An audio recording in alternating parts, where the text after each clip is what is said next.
ಗೃಹೋಪಯೋಗಿ ವಸ್ತುಗಳನ್ನು ಅರ್ಧ ಬೆಲೆಗೆ ನೀಡುತ್ತೇವೆ ಎಂದು ಜನರನ್ನು ನಂಬಿಸಿ ನೂರಾರು ಗ್ರಾಹಕರಿಂದ ಲಕ್ಷಾಂತರ ರೂಪಾಯಿ ಮುಂಗಡ ಹಣ ಪಡೆದು ವಸ್ತು ನೀಡದೆ ಅಂಗಡಿ ಮುಚ್ಚಿ ಪರಾರಿಯಾದ ಘಟನೆ ಭಟ್ಕಳದಲ್ಲಿ ಬಯಲಾಗಿದೆ. ಪುರಸಭೆ ವ್ಯಾಪ್ತಿಯ ಕಾರ್ ಸ್ಟ್ರೀಟ್ ಪ್ರದೇಶದ ಕಟ್ಟಡವೊಂದರಲ್ಲಿ ಗ್ಲೋಬಲ್ ಇಂಟರ್ನ್ಯಾಷನಲ್ ಎಂಬ ಹೆಸರಿನಲ್ಲಿ ಅಂಗಡಿ ಆರಂಭಿಸಿದ್ದ ತಮಿಳುನಾಡು ಮೂಲದ ಉದಯ್ ಕುಮಾರ್ ರೆಂಗರಾಜು ಎಂಬಾತ ಈ ಮೋಸ ನಡೆಸಿದ್ದಾನೆ. ಈತ ಅಂಗಡಿಯಲ್ಲಿ ಅರ್ಧ ಬೆಲೆ ಆಫರ್ ಎಂಬ ಪ್ರಚಾರ ಮಾಡಿ ಜನರನ್ನು ಸೆಳೆದಿದ್ದ. ವಸ್ತು ಬುಕ್ಕಿಂಗಿಗಾಗಿ ಗ್ರಾಹಕರಿಂದ ನಿಗದಿತ ಬೆಲೆಯ ಅರ್ಧ ಮೊತ್ತವನ್ನು ಮುಂಗಡವಾಗಿ ಪಡೆದು ಬುಕ್ಕಿಂಗ್ ರಸೀದಿ ನೀಡುತ್ತಿದ್ದರಿಂದ ಜನರು ನಂಬಿಕೆ ಹೊಂದಿದ್ದರು. ಆದರೆ ಕಳೆದ ರಾತ್ರಿ ಅಂಗಡಿ ಬಾಗಿಲು ಮುಚ್ಚಿ ಮಾಲೀಕ ಪರಾರಿಯಾಗಿದ್ದಾನೆ. ಬೆಳಿಗ್ಗೆ ಸ್ಥಳಕ್ಕೆ ಬಂದ ಗ್ರಾಹಕರು ಬಾಗಿಲು ಮುಚ್ಚಿರುವುದನ್ನು ಕಂಡು ಆಕ್ರೋಶ ವ್ಯಕ್ತಪಡಿಸಿದ್ದಾರೆ. ಸುಮಾರು 500ಕ್ಕೂ ಹೆಚ್ಚು ಜನರು ಮೋಸಕ್ಕೆ ಒಳಗಾಗಿದ್ದಾರೆ ಎನ್ನಲಾಗುತ್ತಿದೆ.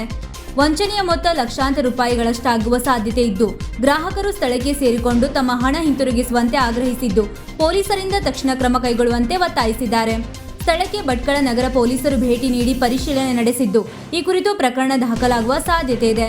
ನಿಖರವಾದ ಹಣದ ಮೊತ್ತ ಮತ್ತು ಪೀಡಿತರ ಸಂಖ್ಯೆ ಇನ್ನೂ ಪತ್ತೆಯಾಗಬೇಕಾಗಿದೆ. ನಾನು ಶಾಪ್ ಇಲ್ಲಿದೆ ರಥಬೀದಿಯಲ್ಲಿ. ನನ್ನ ಅಂಗಡಿ ಎದುರು ಒಂದು ಗ್ಲೋಬಲ್ ಎಂಟರ್ಪ್ರೈಸಸ್ ಒಂದು ಶಾಪ್ ಓಪನ್ ಆಗಿದೆ. ಗ್ರಾಹಕರು ತುಂಬ ಮಂದಿ ಗ್ರಾಹಕರು ಅಲ್ಲಿ ಏನೋ ಖರೀದಿ ಮಾಡಲಿಕ್ಕೆ ಹೋಗ್ತಾ ಇದ್ರು. ನನಗೆ ಸ್ವಲ್ಪ ಒಂದು ಅನುಮಾನ ಬಂದ ನಂತರ ನಾನು ಅಲ್ಲಿ ಹೋಗಿ ನೋಡಿದರೆ ಅವರು ಒಂದು ವಸ್ತು 50% ಕಡಿಮೆ ದರದಲ್ಲಿ ಮಾರ್ತಾ ಇದ್ದಾರೆ. ನನಗೆ ಡೌಟ್ ಆಯಿತು. ಡೌಟ್ ಆದ ನಂತರ ನಾನು ಸೀದಾ ಪೊಲೀಸ್ ಸ್ಟೇಷನ್ಗೆ ಹೋಗಿ ಒಂದು ಕಂಪ್ಲೇಂಟ್ ಬರೆದು ಕೊಟ್ಟೆ ಅವರ ಮೇಲೆ. ಹೀಗೆ ಅವರ FIR ಕಾಪಿ ನನ್ನ ಹತ್ರ ಇದೆ, ನಾನು ರಿಪೋರ್ಟರ್ ಹತ್ರ ಕೊಟ್ಟಿದ್ದೇನೆ. ಮತ್ತು ನಾನು ಹೇಳಿದೆ CBI ಸಾಹೇಬ್ರ ಹತ್ರ ಅವರಿಗೆ ಓಡಿಸಿ, ಇಲ್ಲದ್ರೆ ಸಾರ್ವಜನಿಕರಿಗೆ ತೊಪ್ಪಿ ಹಾಕಿ ಓಡಿ ಹೋಗ್ತಾನೆ ಒಂದು ದಿನ. ಆವಾಗ ಅವರು ನನಗೆ ಹೇಳಿದರು ನಾನು ಓಡಿಸ್ತೇನೆ ಅಂತ ಹೇಳಿದರು. ಈಗ ಓಡಿಸಲಿಲ್ಲ ಅವರು.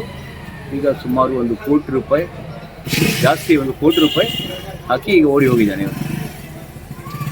ಈಗ ನಾನು ಆಲ್ರೆಡಿ ಪೂರ್ವದಲ್ಲೇ ಅವರಿಗೆ ನಾನು ಎಚ್ಚರಿಕೆ ಕೊಟ್ಟು ಒಂದು ಲೆಟರ್ ಬರೆದು ಕೊಟ್ಟಿದ್ದೇನೆ, FIR ಮಾಡಿದ್ದೇನೆ. FIR ಆಗಿದೆ 14ನೇ ತಾರೀಕಿಗೆ, 14 ಅಕ್ಟೋಬರ್ಗೆ FIR ಆಗಿದೆ ಅವ್ರ ಮೇಲೆ ಆಲ್ರೆಡಿ. ಅವ್ರಿಗೆ ಕ್ರಮ ತಗೊಳ್ಬೇಕಿತ್ತು ಮೊದಲೇ. ಈಗ ಓಡಿ ಹೋದ ನಂತರ ಈಗ ಏನು ಕ್ರಮ ತಗೊಳ್ತಾರೆ ನೋಡಬೇಕು, ಕಾದು ನೋಡಬೇಕು. ವೀಕ್ಷಕ ಮಹಾಪ್ರಭುಗಳೇ, ನಮ್ಮ ಚಾನಲ್ ಅನ್ನು ಸಬ್ಸ್ಕ್ರೈಬ್ ಮಾಡಿ, ಶೇರ್ ಮಾಡಿ, ಪ್ರೋತ್ಸಾಹಿಸಿ.